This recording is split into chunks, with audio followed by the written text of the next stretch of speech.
paying tribute to the network that devoted its most watched hours this week, not to Haiti, but to the momentous news of it having hired a new commentator that it intends to force to become president of the United States.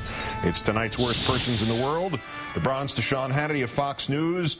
All eyes, he actually said on Wednesday out loud, are on the Senate race in Massachusetts.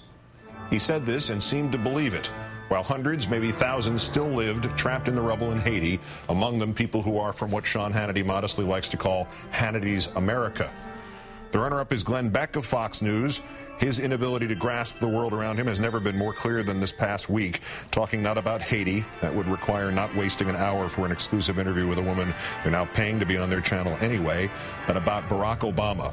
I also believe this is dividing the nation to where the nation sees him react so rapidly on Haiti, and yet he couldn't react rapidly on Afghanistan. He couldn't react rapidly on Fort Hood. He couldn't react rapidly on our own airplane with an underwear bomber.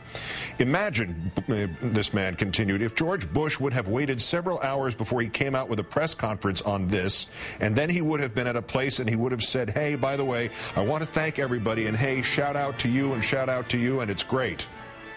Mr. Beck, were you conscious the day, 6 days after Katrina hit New Orleans, when President Bush came out with a press conference and shouted out to heck of a job, Brownie?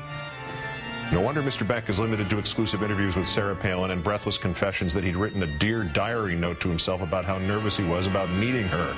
His brain is not worth the paper it is made out of. But our winner for sanctimonious drivel than out morons, even those of his colleagues, Bill O'Reilly of Fox News, complaining about the money.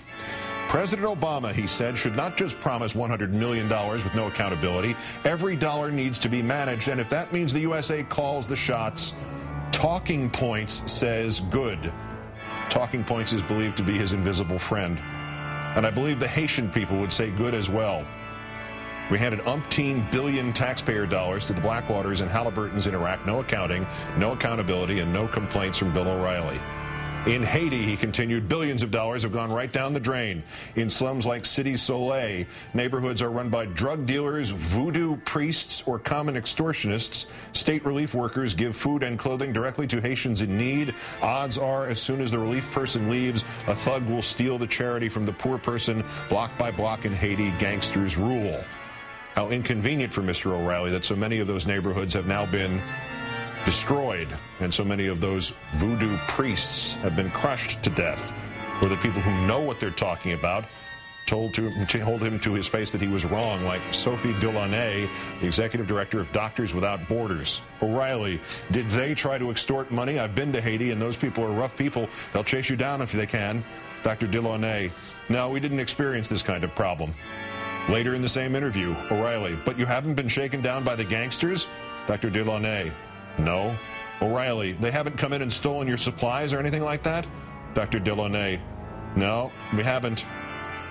It is tempting to say that this week, in ignoring Haiti in its busiest hours, except to provide excuses to harangue a president of the United States or to politicize mangled corpses, Fox News jumped a shark of some kind. It did not.